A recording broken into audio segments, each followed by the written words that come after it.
Onko se päällä? Se toimii! Se toimii! Auts! Stacy! Tervetuloa Barbin blogiin! Te kysytte Barbilta ja me vastaamme. Vilkaistaanpa tätä. Rakas Barbie, söpö poika matikan tunnilla ei edes huomaa minua. Mitä tekisin? Yök! Hyvä vaan! Pojat on ällöjä ja haisevia. Nyt minä, rakas Barbie, mitä eteen kun kaverisi matkii tyyliäsi koko ajan? Laita pikkarit vaatteiden päälle ja katso matkiiko hän. Jos matkii, hei, mahtava kaveri.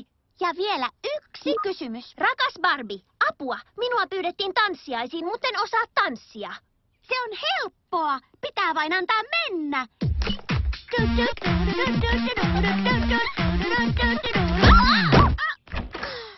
Mitä kummaa?